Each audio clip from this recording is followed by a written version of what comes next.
안녕하세요. 연중 감성돔 낚기가 가장 힘든 계절이죠. 영등철을 맞아서 이 저수온기에 바닥층 공략에 빼놓을 수 없는 테크닉, 전유동 낚시 강의를 이어가고 있습니다. 첫 시간에는 전유동 낚시용 찌를 살펴보았고, 지난 시간에는 초보자들이 쉽게 익힐 수 있는 매듭 전유동에 대해서 알아봤습니다. 그리고 오늘부터는 본격적인 실전 강의로 들어가서 전유동 낚시에서 가장 중요하지만 어려운 수심 계산법에 대해서 총 3회에 걸쳐서 상세하게 설명해 드리겠습니다.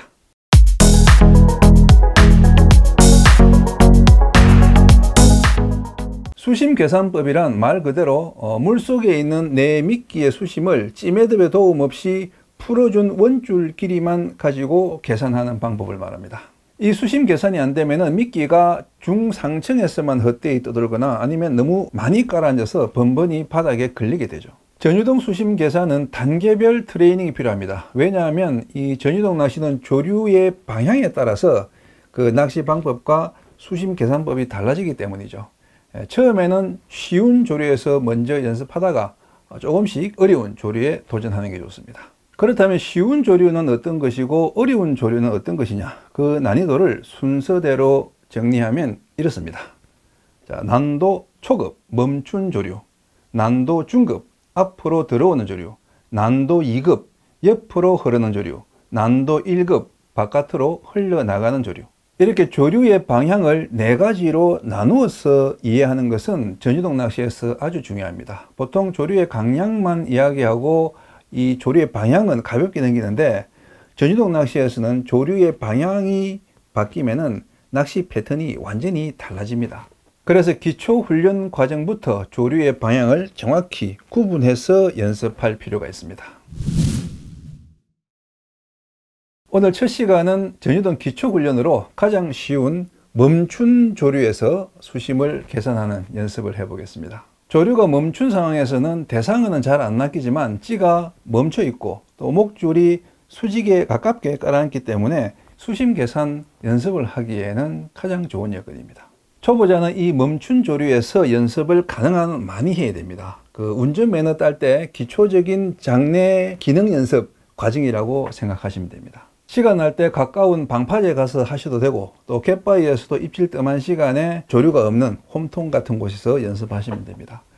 이때는 고기를 낚겠다는 욕심은 버리고 오로지 수심 계산하는 연습만 하셔야 됩니다. 자, 먼저 수심 계산 기초 훈련에 필요한 전유동 기본 채비를 보여드리겠습니다. 찌는 L 사이즈의 B 기울찌, 찌 밑에 멈춘 고무를 달고 그 밑에 파로 도래를 묶습니다. 목줄 길이는 4m, 바늘은 감성돔 2호가 좋습니다. 봉돌은 바늘 위에 40에서 80cm 높이에 한 개만 물리는데 5 내지 7m 수심에서는 G5 봉돌, 8 내지 10m 수심에서는 B 봉돌을 물려서 연습하시면 좋습니다. 기본 채비가 세팅되면 일단 찌를 던져서 목줄부터 깔아앉힙니다. 전유동에서 목줄의 길이는 어떤 의미를 가진다고 했죠? 뒷줄 조작 없이도 확보할 수 있는 최소한의 수심이라고 말씀드린 적이 있죠. 그래서 전유동에서는 일반적인 두발 목줄보다 긴 4 내지 4.5m 목줄을 많이 사용합니다. 찌를 던진 다음에는 이 느슨한 원줄을 감아서 이렇게 그 목줄이 완전히 내렸을 때까지는 이렇게 팽팽하게 잡고 있어야 됩니다. 이때 그 원줄을 이렇게 풀어버리면은 그 길게 늘어진 원줄이 저항이 되어서 목줄 채비가 정렬된 후에 그 채비 하강 속도가 오히려 느려진다고 제가 누차 말씀드렸죠. 보통 4m 목줄이 완전히 내려서는데 걸리는 시간은 B 봉돌 1개를 물렸을 때 한 20초 내외, G5 봉돌 1개를 물렸을 때는 30초에서 40초 정도 걸립니다. 목줄이 완전히 내렸으면은 이 찌 밑에 이렇게 붙어 있던 찌 멈춘봉이 떨어지면서 이렇게 천천히 깔아앉기 시작합니다. 그러면은 스풀을 개방해서 뒷줄을 2m 정도 풀어줍니다. 이걸 첫 줄 주기라고 부릅니다. 첫 줄 주는 요령, 즉 뒷줄 푸는 요령은 초리대 끝을 물속에 담그고 옆으로 2m 쫙 그어주면 됩니다. 그러면은 이 수면과 줄의 마찰에 의해서 낚싯대만 옆으로 가고 줄은 그대로 남아서 이 낚싯대를 옆으로 뺀 만큼 원줄이 풀리게 됩니다. 이 연습을 많이 하셔야 됩니다. 숙달 되면은 2m 또는 3m 또는 1m 이렇게 내가 원하는 대로 풀어낼 수가 있고 나중에는 뭐 20cm, 30cm 단위로 정밀하게 풀어줄 수도 있습니다. 이렇게 원줄을 수시로 풀어야 되기 때문에 전이동을 할 때는 이 리일에 베일을 항상 열어 놓고 있어야 됩니다. 이런 식으로. 그리고 이 가운데 손가락으로 이 스풀 가장자리를 이렇게 살짝 눌러서 줄을 잡아줍니다. 그러면 이렇게 이제 스풀이 개방된 상태에서 입질이 오면 어떻게 합니까? 이렇게 이제 많이 묻는데 그냥 중지로 스풀을 누른 상태에서 그냥 채면 됩니다. 그러면 줄은 따당따당 하고 계속 풀려나가지만은 채는 순간의 장력으로 충분히 바늘이 주둥이에 박힙니다. 자, 첫 줄 2m가 찌구멍을 통과해서 다 내려가면 원줄은 다시 팽팽해지겠죠. 그때 내 미끼의 수심은 목줄 길이 4m 플러스 풀어진 원줄 2m 이꼴 6m가 됩니다. 수심 계산 끝. 간단하죠. 미끼 수심 6m면은 뱅에돔 낚시에서는 입질을 받고도 남는 수심이고 감성돔 낚시에서도 얕은 예밭에서는 거의 바닥에 근접한 수심입니다. 그 상태에서 10초 정도 뒷줄을 잡고 기다립니다. 그러면은 내려가던 미끼는 수중에서 스톱되고 찌는 아주 천천히 내 앞쪽으로 끌려옵니다. 이때 미끼가 빠르게 내려가거나 찌가 빠르게 끌려오면 안 됩니다. 그러면은 그 밑에 그 목줄 채비의 무게가 무거운 것이니까 봉돌을 더 가벼운 걸로 바꿔주셔야 됩니다. 10초 견제할 동안에 찌가 아주 미세하게 10cm 이내로 움직여야 적당한 봉돌 무게라고 할 수 있습니다. 첫 줄 주고 10초 견제 과정에서 입질이 없으면 이제 두 번째 줄을 또 2m 풀어줍니다. 2m 원줄이 졸졸졸졸 흘러가서 찌 구멍을 통과하는 데까지 걸리는 시간은 40초에서 50초 정도가 적당합니다. 즉 초당 4-5cm 정도가 적당한 전이동 채비의 하강 속도라고 할 수 있습니다. 그보다 하강 속도가 빠르면 봉돌 무게를 줄여주고 그보다 하강 속도가 느리면 봉돌을 추가해서 조절해 주세요. 줄이 흘러가는 속도를 눈으로 파악하기 어렵다면 찌에서 한 4m 정도 높이에 그 찌 매듭을 눈표사만 묶어주면 2m씩 2m씩 깔아놓는 걸 확인하기가 편하겠죠. 그 방법이 바로 지난 시간에 말씀드린 매듭 전이동인데 하지만 이 기초 훈련 과정에서는 찌매듭을 하지 않는 것이 훈련 효과를 높이는 데는 더 좋습니다. 찌매듭에 의존하면 2m씩 1m씩 이렇게 수심을 가산해 나가는 번거로운 과정을 건너뛰고 자꾸 한 방에 다 풀어놓고 깔아앉히려고 하기 때문이죠.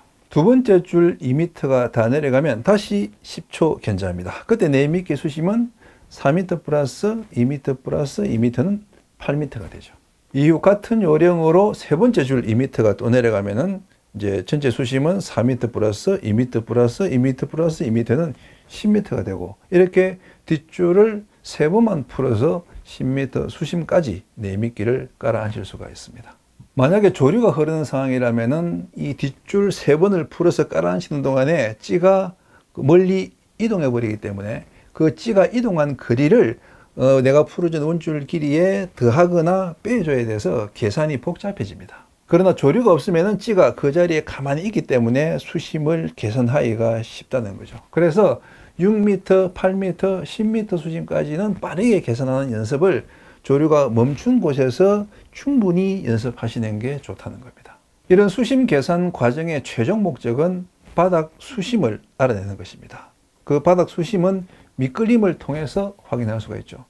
8m 내렸을 때 내 채비가 바닥에 걸렸다. 그러면 8m가 바닥 수심인 것이고 10m 내렸을 때 바닥에 걸리면 10m가 바닥 수심인 겁니다. 그러면 그 수심을 기억해 두었다가 다음에 채비를 내릴 때는 그 수심에 도달하기 전에 뒷줄 푸는 양을 1m 또는 50cm 이렇게 줄여줘야 됩니다. 그래야 그 바닥 걸림을 방지하고 또 그 바닥 근처에서 미끼가 깔아앉는 시간을 늘려서 그 바닥층을 회유하는 감성돔의 입질 확률을 높일 수가 있습니다. 이 기초 훈련 단계에서 가장 중요한 것은 미끌림 조기 파악 훈련입니다. 술술술 잘 내려가던 원줄의 하강 속도가 갑자기 느려지면 미끼가 바닥에 근접했거나 살짝 닿았다는 뜻이니까 즉시 그 징후를 파악해서 뒷줄을 잡아줘야 바닥에 걸리지 않습니다. 그런 징후는 찌나 원줄의 움직임을 자세히 보면 알 수 있습니다. 뒷줄을 잡았을 때 팽팽하던 원줄이 갑자기 느슨해지거나 또 일정한 속도로 내려가던 원줄의 그 하강 속도가 갑자기 느려지거나 혹은 잠길락 말락하던 찌가 불쑥 솟아오르면은 내 미끼가 바닥에 닿은 겁니다. 처음에는 이런 미끌림 징후가 잘 보이지 않지만 자꾸 연습하다 보면 그런 미끌림 징후가 조기에 발견이 돼서 이제 목줄이나 바늘이 끊어지는 것을 방지할 수 있게 되죠. 자, 다음 시간에는 이제 조류가 있는 곳으로 나가서 난도 중급 흘러 들어오는 조류에서의 수심 계산법을 이제 연습해 볼 텐데요. 그 전에 오늘 말씀드린 그 멈춘 조류에서 수심 계산하는 법을 반복해서 충분히 연습하시기 바랍니다. 이런 기초 훈련이 안 된 상태에서 조류를 상대한다는 것은 그 운전면허 학원에서 장내 기능 코스도 연습하지 않은 채 바로 도로로 차를 몰고 나가는 것과 같으니까요.